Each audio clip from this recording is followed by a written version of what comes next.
이제 함께 창세기 32장 27절로부터 31절까지 함께 봉독하시겠습니다. 시작합니다. 그 사람이 그에게 이르되 네 이름이 무엇이냐? 그가 이르되 야곱이니이다. 그가 이르되 내 이름을 다시는 야곱이라 부를 것이 아니요 이스라엘이라 부를 것이니 이는 네가 하나님과 및 사람들과 겨루어 이겼음이니라. 야곱이 청하 이르되 당신의 이름을 알려주셔서 그 사람이 이르되 어찌하여 내 이름을 묻느냐 하고 거기서 야곱에게 축복한지라. 그러므로 야곱이 그것 이름을 분엘이라 하였으니 그가 이르기를 내가 하나님과 대면하여 보았으나 내 생명이 보존되었다 하니더라. 그가 분엘을 지날 때 해가 돋았고 그의 허벅대로 말미암아 절었더라. 아멘. 오늘은 지난주에 이어 다시 야곱의 이 변화되는 과정에 대해서 이스라엘이라는 제목을 가지고 함께 살펴보고자 합니다. 여러분, 영적 체험을 한다는 게 무슨 의미일까요? 지난주 우리 성경 공부할 때 제가 여러분들에게 이런 질문을 했던 걸로 기억해요. 만약 여러분들 앞에 영적인 축복과 육적인 축복 둘 중에 하나만 고르라면 여러분들은 무엇을 선택하시겠습니까? 그런데 놀랍게도 1초의 망설임도 없이 모두 영적인 축복을 선택하시겠다고 대답하시더라고요. 이유가 영적인 축복을 받으면 육적인 축복은 당연히 따라오는 거니까. 아멘. 그럼 이제 질문을 바꿔볼게요. 여러분들에게 지금 당장 오늘 부자가 되기를 원하세요? 아니면 죽어서 천국 가기를 원하세요? 물론 둘 중에 하나는 포기해야 될 그런 입장입니다. 혹시 이 질문에는 망설이지 않으세요? 왜 망설이실까요? 우리 인간의 육체 요구는 그만큼 강력하기 때문이죠. 이런 강력한 유혹은 오직 영적인 체험, 즉 성령의 체험 없이는 쉽게 무너지지 않는다는 거예요. 이것이 바로 기독교의 인간에 대한 기본적인 체험이에요. 오늘 야곱도 약복락에서 이 문제에 대면했었죠. 형 에서가 자기를 죽일지도 모른다는 아주 강력한 두려움. 천군 천사까지 보내주신 하나님이 보여주신다는데도 그것조차 믿지 못하고 흔들리는 그 믿음 앞에 하나님은 다시 나타나 주신 거예요. 그런데 언제나 도와주시던 그 하나님께서 이번엔 갑자기 야곱에게 씨름을 걸어오셨습니다. 밤새도록 씨름한 결과 야곱의 환도뼈가 빠져 불구가 되고 말았어요. 그러자 야곱은 그때 하나님에게 울며 매달려 호소합니다. 이제 자기 힘으로는 형의 위협으로부터 벗어날 수 없음을 안 야곱은 비로소 하나님의 은혜를 간구하기 시작한 겁니다. 우리는 이 순간을 야곱이 회심한 순간, 즉 영적인 체험을 한 순간이라고 말하죠. 비로소 야곱은 자신의 능력이 아닌 하나님의 은혜를 구하는 믿음으로 이제 가나안을 향하여 나가게 된 겁니다. 아멘. 우리는 지난주 야곱의 시편에 이어 오늘은 구원에 이르는 야곱에 대한 말씀을 이어나가려고 합니다. 우리는 흔히들 아브라함의 하나님, 이삭의 하나님, 야곱의 하나님이라고도 얘기를 하죠. 하나님께서는 이 3대에 걸친 믿음의 조상들을 통하여 우리들에게 믿음이란 무엇인가 보여주셨다는 거예요. 먼저 아브라함을 믿음의 조상이라고 일컫던 이유는 아브라함은 하나님의 언약의 말씀을 진짜로 믿었어요. 그래서 그는 하나님 말씀 한마디에 고향 땅과 친척 아비 집을 떠납니다. 이것이 바로 믿음의 시작이라는 거예요. 아브라함은 하나님의 그 언약만을 붙잡고 인생길 헤쳐나가서 가나안에 들어가 일가를 이룹니다. 그리고 그 아들 이삭은 우리에게 다른 종류의 믿음을 선보여 주세요. 하나님을 절대적으로 인정하고 의지하는 믿음, 인간의 영육간의 모든 요구를 다 응답해 주시는 좋으신 하나님을 믿게 되었다는 거죠. 그리고 오늘 이 야곱을 통해 이스라엘의 믿음을 세워주시는 그 믿음의 디테일을 보여주시는 겁니다. 특별히 야곱의 신앙이 우리에게 주는 중요한 의미는 하나님께서 그의 믿음, 즉 구원에 이르는 그 믿음의 성장 과정을 우리에게 모범으로 보여주시기 때문인 거예요. 야곱의 믿음을 그래서 3단계를 거쳐서 세워지죠. 우리 복습하는 의미로 그 믿음의 여정을 한번 다시 돌아보면요. 첫 번째가 베델에서 나의 하나님을 만나는 베델의 체험의 단계. 둘째로 바다나람에서 육체의 모든 욕망을 들어주신 좋으신 하나님을 만나는 그런 믿음의 두 번째 단계. 그리고 마지막 오늘 영적인 씨름을 걸어오시는 하나님을 체험하는 믿음의 세 번째 단계. 여러분, 이 믿음의 단계들은 그리스도인들이 자기 믿음을 세워나가는데 아주 필수적인 과정이라는 거예요. 우리 모두 이런 영적인 체험을 통해 믿음으로 구원에 이르는 그런 은혜 누리시기를 주의 이름으로 축복드립니다. 오늘은 이 영적인 체험을 통해 새 사람으로 거듭나가는 야곱에 대해서 함께 말씀을 나누도록 하겠습니다. 첫째가 야곱은 드디어 회개하기 시작했다는 거예요. 야복나루에서 야곱은 처음에 다짜고짜 실험 걸어오신 그 사람이 누군지를 몰랐어요.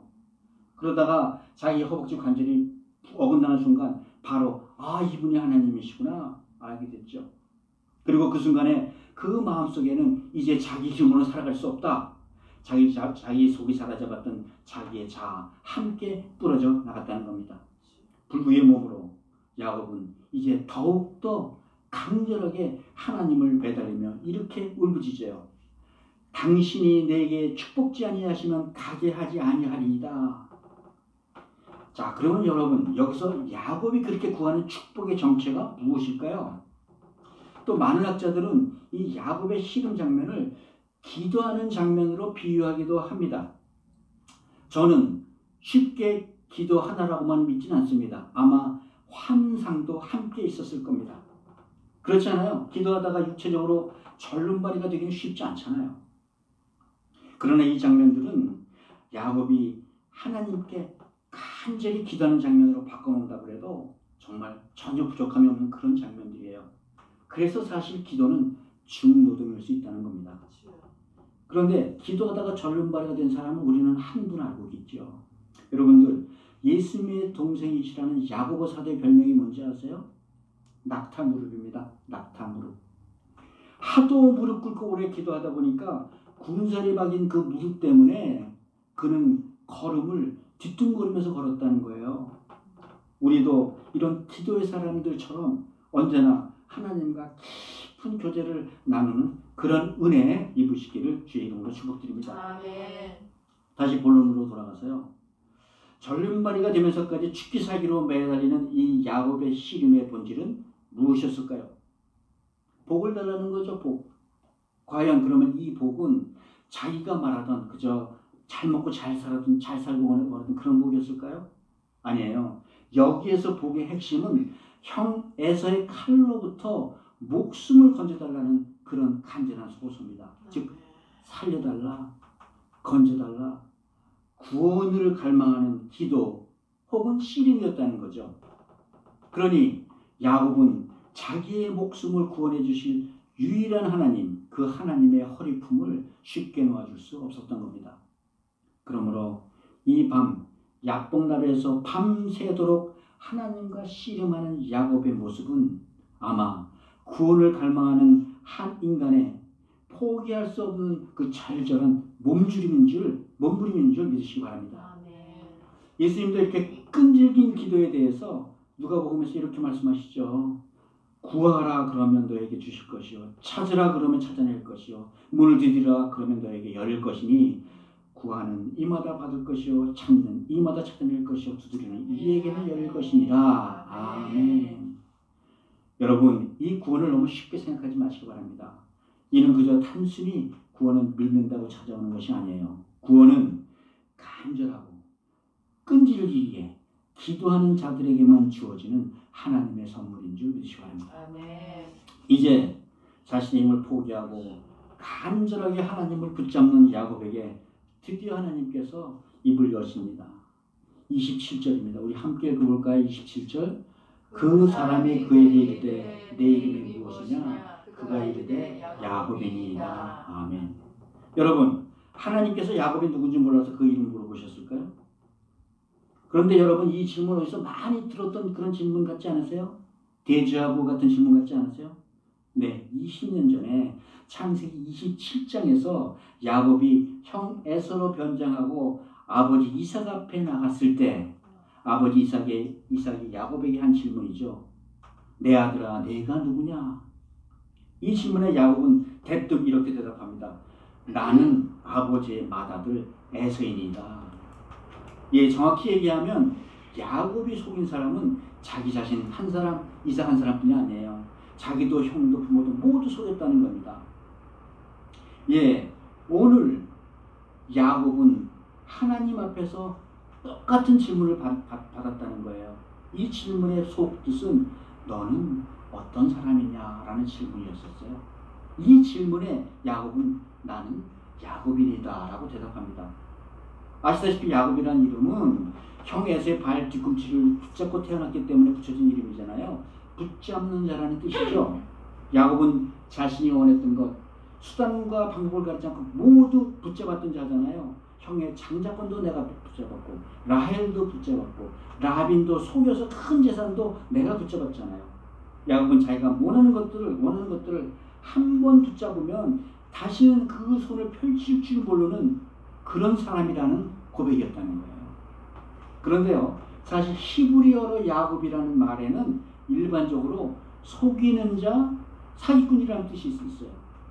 야곱은 이 하나님의 질문 앞에서 자기가 사기꾼임을 고백한 수밖에 없었다는 거예요. 나는 사기꾼이요, 거짓말쟁이요, 나는 남의 팔꿈치나 붙잡는 자유시다.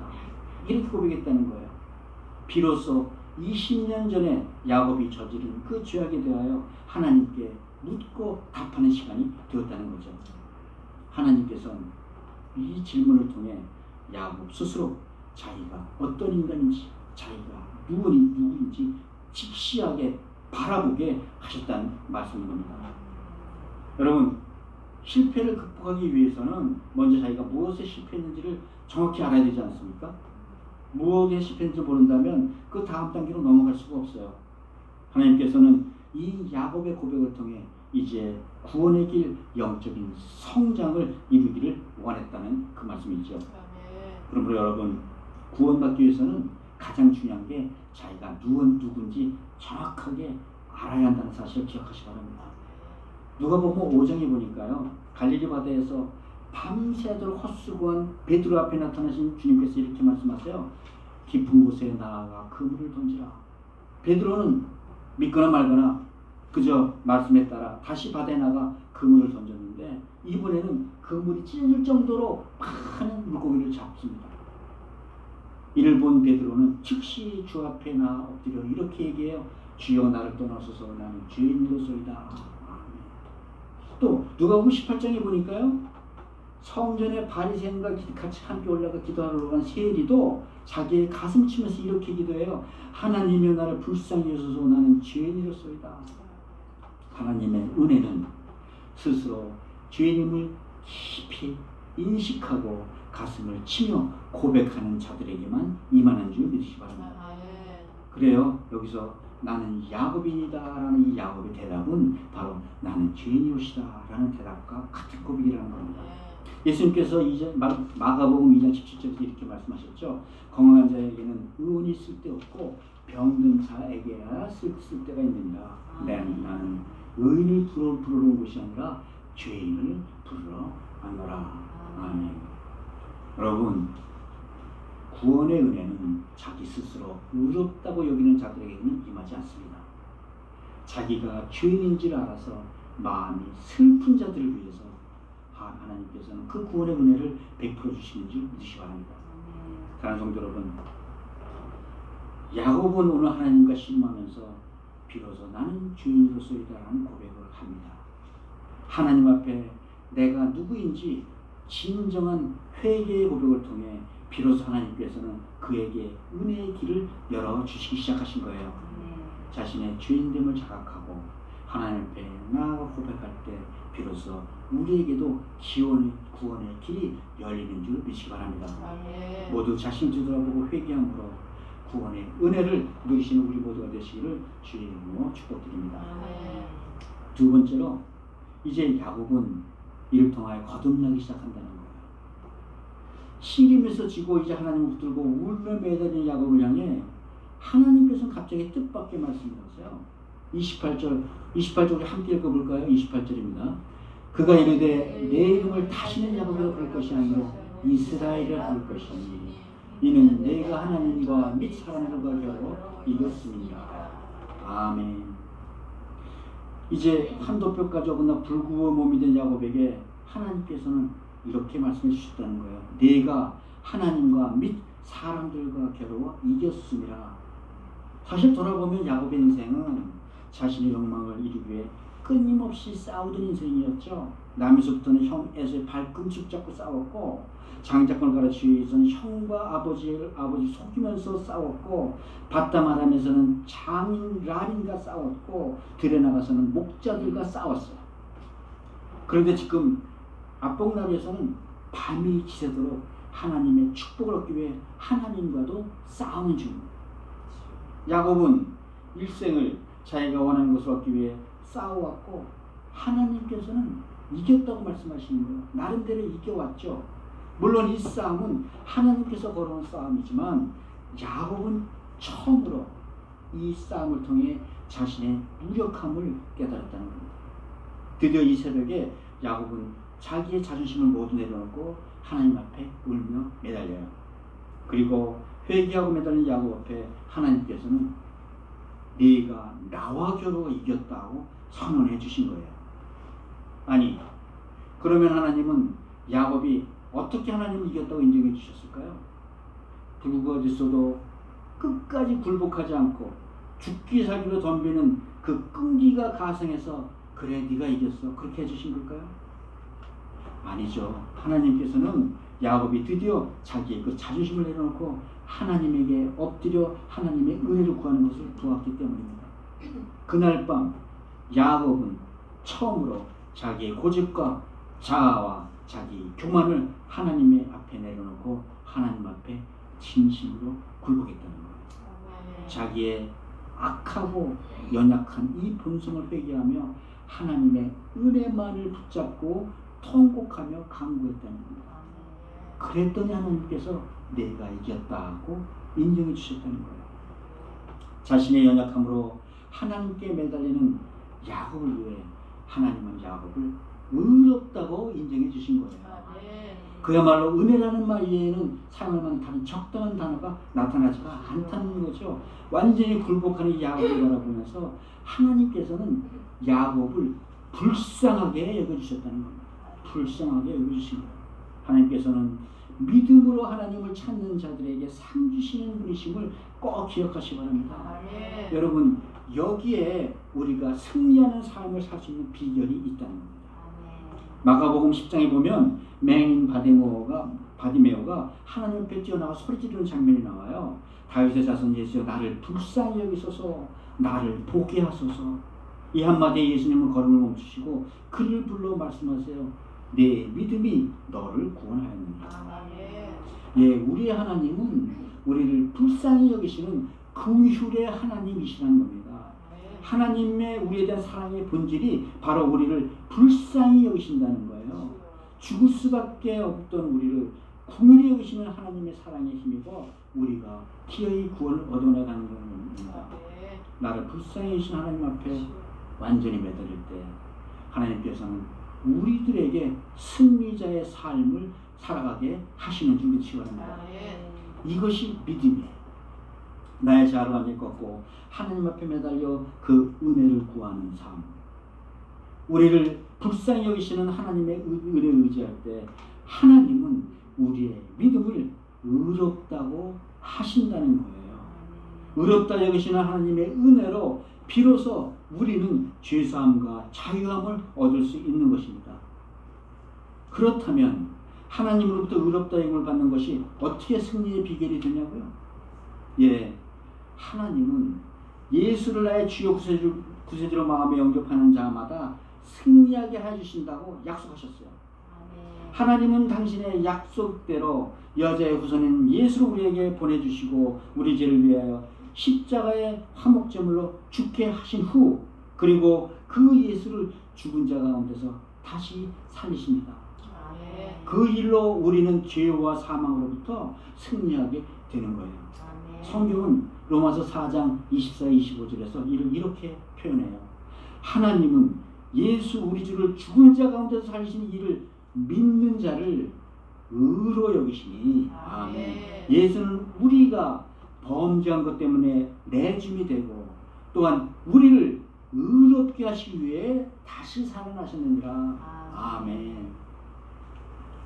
하나님을 믿는 자들을 의롭다 여기시고 또 우리 의롭다 여기신 자를 살리시기 위해 예수님을 다시 살려주시다는 말씀이에요. 하나님은 누구든지 예수와 그 십자가를 믿기만 하면 승리하는 삶을 약속하여 주신 겁니다. 이를 요한복음 1장 10장에서 이렇게 얘기하죠. 영접하는 자 곧 그 이름을 믿는 자에게는 하나님의 자녀가 되는 권세를 주셨으니. 자기의 능력과 자기의 자존심이 아닌 예수 그리스도 이름으로 세상을 승리하며 사시는 우리 모두가 되시기를 주의 이름으로 축복드립니다. 그러자 하나님께서는 씨름에 이긴 야곱에게 새 이름을 지어주세요. 속이는 자 야곱을 넘어서 가나안에서 하나님의 나라를 세워갈 만한 믿음의 이름 이스라엘. 여러분, 이름은 자기의 정체성을 나타내는 근거예요. 그렇죠. 우리의 이름이 바뀐다는 건 잘 아시는 대로 우리의 정체성, 우리의 아이덴티티가 바뀌는 일입니다. 다른 말로 우리의 본성이 바뀌는 거라고 해도 과언이 아니에요. 하나님께서는 특별히 우리의 본성을 바꿔주시는데 많은 관심을 기울이세요. 예를 들어서 아브라함으로 사례를 사라로 바꿔주신 것은 한 가정의 부모를 열구의 부모로 바꿔주신 것, 아이덴티티를 바꿔주신 거잖아요. 야복날의 씨름을 통해서 야곱의 본성도 이제 바뀌어나가기 시작하는 겁니다. 이 하나님께서는 야곱의 이름을 이스라엘로 불러주세요. 내 이름을 다시는 야곱으로 부를 것이 아니라 이스라엘이라 부를 것이니. 아멘. 히브리어로 이스라엘이라는 말의 뜻은 하나님이 다스리십니다. 하나님이 보호하십니다. 하나님이 보존하신다는 뜻이에요. 이제부터 야곱은 하나님으로부터 거듭난 자, 즉 구원받은 자라는 그 지위를 얻었다는 겁니다. 나아가 야곱은 구원받은 민족 이스라엘의 조상이 될 것이라는 그런 의미이기도 하지요. 근데 우리는 여기서 굉장히 중요한 것 하나를 바라볼 수 있어야 됩니다. 아무리 이름이 바뀌었어도 지금 내가 처한 상황은 하나도 바뀐 게 없다는 거예요. 에서의 위협은 그 자리에 그대로 있었었고 강을 건넌 무리들로부터는 아무런 소식도 없어서 그 불안은 여전했다는 겁니다. 예, 구원은 상황이 바뀌었다고 유일해졌다고 내가 구원을 얻었다는 게 아니라는 거예요. 구원은 내 상황이 바뀌어도 내 상황이 좋아져도 나빠져도 상관없이 내가 스스로 바뀌었음을 알아간다는 그런 의미라는 거예요. 예수님이 십자가에서 돌아가셨다고 이스라엘이 로마의 압제에서 벗어났던가요? 예, 구원은 누구 다른 사람이나 상황이 바뀌어지는 것이 아니고 하나님의 도우심으로 힘입어 내가 스스로 바뀌었다는 것을 의미한다는 겁니다. 어떻게?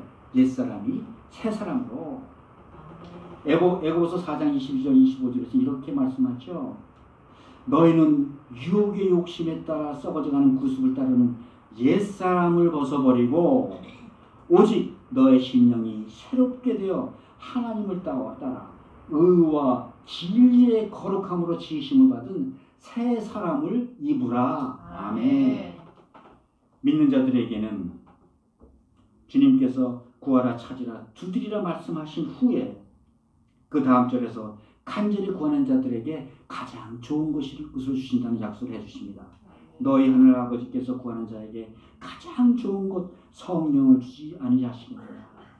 예, 새 사람이 되기 위해서는 성령의 도움 없이는 구원이 어렵다는 말씀이에요. 그렇습니다. 하나님께서는 친히 야곱을 구원의 자리로 이끄셨듯이 성령 하나님께서는 우리를 새 사람의 자리, 구원의 자리로까지 이끌어 주신다는 사실을 믿으시기 바랍니다. 사랑하는 성도 여러분, 하나님은 회심하고 회개하는 야곱에게 이스라엘이라는 새 이름을 주십니다. 비로소 야곱도 이 약복나루에서 이제 하나님의 백성이요 이스라엘의 조상으로 믿음의 조상으로 거듭나는 된 것이에요. 우리의 이름도 주 안에서 거듭나게 되기를 원합니다. 아멘. 하나님께서 스스로 야곱임을 고백하는 우리들을 향하여 우리들에게 하나님의 자녀라는 새 이름을 주신 줄 믿습니다. 아멘. 성령 하나님의 도우심과 그 능력으로 온전히 하나님 앞에 엎드리는 우리 모두가 되시기를 주의 이름으로 축복드립니다. 아멘. 이제 마지막으로 새 이름을 받은 야곱의 삶이 달라졌다는 거예요. 사랑하는 성도 여러분, 하나님은 언제나 우리를 축복하시는 방법으로 우리의 이름을 바꿔주시는 줄 기억하시기 바라요. 이름이 바뀐다는 건 그러나 새 사람이 되었음을 의미하기도 하지만 거기에는 언제나 흔적이 따라온다는 거예요. 30절 31절 우리 함께 읽어볼까요? 그러므로 야곱이 그곳 이름을 브니엘이라 하였으니 그가 이르기를 내가 하나님과 대면하여 보았으나 내 생명이 보적되었다 하미더라. 그가 브니엘을 지날 때 해가 돋았고 그의 허벅지 다리로 말미암아 절었더라. 아멘. 시름의 후유증으로 야곱은 절룩거리게 되었다는 거예요. 이제 걷는 것이 많이 불편했고 많이 느렸을 겁니다. 야곱의 몸에 이 영적의 흔적이 남았다는 거예요. 이 흔적 때문에 야곱은 이제 자기 자신을 더 이상 자랑할 수 있는 입장이 되지 못했다는 겁니다. 오직 세상에서 하나님만 바라보고 걷다 보면 모든 것은 더뎌지겠죠. 또 하나님의 말씀대로만 살려고 하면 불편한 것이 이만저만 아니겠습니까? 좋아하는 그 편법도 이젠 쓰지 못합니다. 뒷동거리하면 굉장히 빠른데 이젠 그냥 막막히 기다리는 수뿐이 없어요. 살짝 눈만 감으면 세상 살아가는 게 그렇게 어렵지 않았는데 이제 하나님의 길, 바른 길만을 선택해야 된다는 거예요. 하나님께서는 야곱에게 이제는 자기 마음대로 자기 뜻대로 혼자 뛰어다니지 못하게 만드셨다는 겁니다. 그런데 그렇게 살다 보니까 세상의 요령대로 살았던 것이 빠른 길이 아니었다는 걸 알게 된다는 거예요. 빨리빨리 움직이면 그게 빠른 길인지 알았는데 끝나고 나니까 빠른 길은 결국 바른 길이어야 된다는 사실을 알았다는 겁니다. 야곱의 몸은 절룩거렸지만 내 마음대로 살았을 때보다 훨씬 내 마음이 더 편안해졌다는 거예요. 절룩대며 걷는 그 순간마다 자신은 야곱이 아니라 이스라엘로 살아야 될 존재라는 것을 확인하기 시작했다는 거예요. 그래서 이제 야곱의 인생은 바뀝니다. 이전에 걸었던 길과는 다른 길을 가기 시작하는 거예요. 행동하기 전에 먼저 하나님에게 묻고 하나님의 말씀에 맞춰 함께 보조를 맞추며 걸어가기 시작했다는 겁니다. 이전보다 힘에 부치고 느려졌지만 분명한 건 불편하긴 해도 마음이 평강에 임하기 시작했다는 사실을 기억하시기 바랍니다. 그래서 야곱은 이 약봉나무 씨름터를 브니엘이라 이름을 붙이고 이렇게 하나님 앞에 고백합니다. 내가 하나님과 대면하여 보았으나 내 생명이 보존되었노라. 아멘. 브니엘이라는 뜻은 하나님의 얼굴, 하나님의 얼굴을 대면했다는 뜻이에요. 아마 우리 인생에서 가장 위대한 사건을 꼽으라면 단연코 하나님과 대면한 사건이 되지 않겠습니까? 맞습니다. 우리 인생의 절정은 바로 하나님을 대면하는 것, 거기에 있다는 거예요. 하나님과 대면하는 그 순간에 내가 변하고 모든 것이 새롭게 변해요. 더불어 내 환경도 저절로 바꿔진다는 겁니다. 이 순간이 바로 우리의 존재가 변하는 순간이고 이 순간이 바로 우리가 구원을 입는 그 순간이라는 사실을 기억하시기 바랍니다. 그런데요, 여러분, 하나님을 대면하고도 살아난 자는 아무도 없어요. 그런데 오늘 야곱은 살았습니다. 하나님의 얼굴을 보고도 살았으니 나는 이제 에서 형의 얼굴을 봐도 살 수가 있겠구나. 이제는 두려움이 사라졌다는 거예요. 마음에 평강이 임했다는 것이지요. 야곱은 쩔뚝거리는 몸이지만 이제 하나님의 은혜에 의지해서 에서를 향하여 걸음을 옮길 수 있게 되었다는 겁니다. 하나님과 동행하는 길에서 두려움은 사라지고 온전한 평화와 기쁨이 그 길을 감싸기 시작했다는 거예요. 하나님은 여러분과 대면하는 모든 하나님과 대면하는 모든 자들에게 가나안으로 들어가는 길을 열어주시는 것 믿으시기 바랍니다. 성도 여러분, 오늘 본문 31절에서 보니까요, 그가 분예를 지날 때 해가 돋았다고 기록하고 있어요. 오늘 읽기 전까지 야곱의 삶은 자신의 야망을 채워갔던 삶이라면, 그러나 분예의 해가 돋았을 때 이스라엘의 삶은 더 이상 야망을 쫓아 사는 삶이 아니었다는 거예요. 생명을 건 영적 싸움을 통해 야곱은 비전의 사람으로 거듭난 겁니다. 얼핏 보기에 야망과 비전은 크게 틀린 점이 없는 것 같아요. 목표를 향해 끊임없이 노력한다는 것, 거기에 같지 않습니까? 그러나 여기에는 근본적으로 다른 점이 있다는 거예요. 야망은 그 시작이 한 개인의 인간적 욕망에 출발한다면, 비전은 하나님으로부터 출발한다는 겁니다. 야망이 이루어지면 이루어질수록 세상은 해가 될 수 있지만, 비전은 이루어지면 이루어질수록 세상에 유익을 가져온다는 거예요. 그런데 여러분, 나면서부터 비전을 가진 사람은 없습니다. 하나님은 야곱과 같은 야망의 사람을 이스라엘 같은 비전의 사람으로 재창조해 주시는 분이라는 거예요. 비전을 가진 비전은 눈에 보이지 않는 것을 꿰뚫어 볼 수 있는 그 통찰력을 필요로 합니다. 사도 바울은 고린도후서 4장에서 비전의 사람에 대해서 이렇게 말해요. 우리가 주목하는 것은 보이는 것이 아니고 보이지 않는 것이니, 보이는 것은 잠깐이요 보이지 않는 것은 영원함이니라. 비전의 사람들은 언제든지 영원한 것을 바라보고 믿음으로 이 일을 실행해 나가는 모험과 도전을 멈추지 않는 사람들이라는 겁니다. 분예의 햇살을 받으면서 이제 젖과 꿀이 흐르는 약속의 땅 가나안을 향하여 나가는 야곱의 발걸음은 더 이상 야망의 옛 인간 야곱의 것이 아니요, 비전의 사람 이스라엘의 발걸음인 줄 믿으시기 바랍니다. 사랑하는 성도 여러분, 이제 야곱은 하나님의 은혜에 의지해서 평안한 마음으로 요단강을 향해 나갑니다. 쩔뚝거리게 만든 이 거룩한 상처가 이제 야곱에게 하나님의 나라를 향한 거룩한 비전을 줬기 때문이죠. 20년 전 베델에서 새벽에 눈을 뜬 야곱은 돌베개를 기둥으로 쌓고 거기서 서원을 합니다. 그리고 오늘 이 새벽, 분예를 지날 때 해가 돋던 이 새벽에 야곱은 드디어 분예에서 자기가 서원했던 대로 가나안을 향해 힘찬 걸음을 내딛고 있는 겁니다. 야곱이 이 야복가루를 건너는 이 사건은 마치 노예로 살던 이스라엘 백성이 홍해를 걷는 것과 마찬가지 사건이 되는 거예요. 탕자가 아버지를 만났을 때 자신의 모든 문제가 사라졌듯이 두려움이 없이 이 분예를 지나가는 야곱의 인생도 이제는 새 사람 이스라엘의 인생으로 시작되는 줄 믿으시기 바랍니다. 비록 육신은 쩔뚝거리지만 이스라엘의 이 첫걸음은 우리의 발걸음이 되기를 주 이름으로 축복드립니다.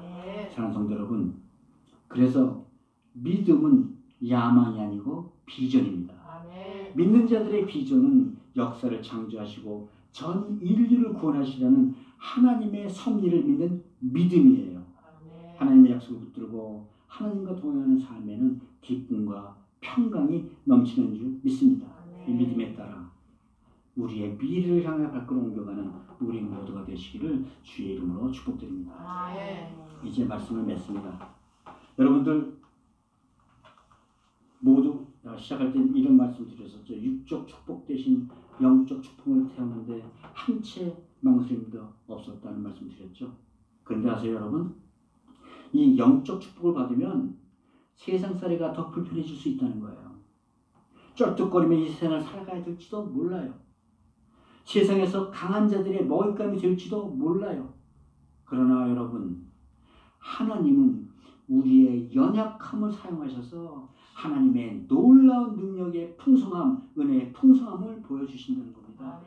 만약에 여러분 중에 이 야곱의 흔적으로 인하여 세상을 쩔뚝거리면서 살아가시고 있는 분이 계신다면 이제부터는 하나님이 나에게 부어주신 하나님의 은혜, 하나님의 역사를 기대하시기 바랍니다. 성경은 고린도전서 1장에서 이렇게 말씀하세요. 하나님께서는 세상에 미련한 것들을 택하사 죄 있는 것들을 부끄럽게 하시고 세상에 약한 것들을 택하사 강한 것들을 부끄럽게 하시고 아멘. 세상에 천한 것들과 멸시받은 것들과 없는 것들을 택하사 있는 것들을 패하시려고 하시나니 아멘. 세상에 강한 것들을 모두 패하시려는 그 하나님의 은혜로 우리 모든 약해진 자들이 강해짐을 믿으시기 바랍니다. 우리 약한 자들이 비로소 영원해짐을 믿으시기 바랍니다. 사랑하는 성도 여러분, 구원은 하나님의 얼굴을 대면하는 겁니다. 이스라엘이 분열해서 발걸음을 옮길 때 하나님께서는 그 발걸음을 평강으로 잡아주셨듯이 예수 믿어 거듭난 우리들의 가는 길도 하나님께서 평강으로 잡아주실 줄, 하나님께서 평강으로 비춰주실 줄 믿습니다. 주 그리스도 은혜로 말미암아 이제 구원에 이르는 놀라운 복된 성도들의 삶을 다 살아가시는 우리 모두 되시기를 우리 주 예수 그리스도 이름으로 축복합니다.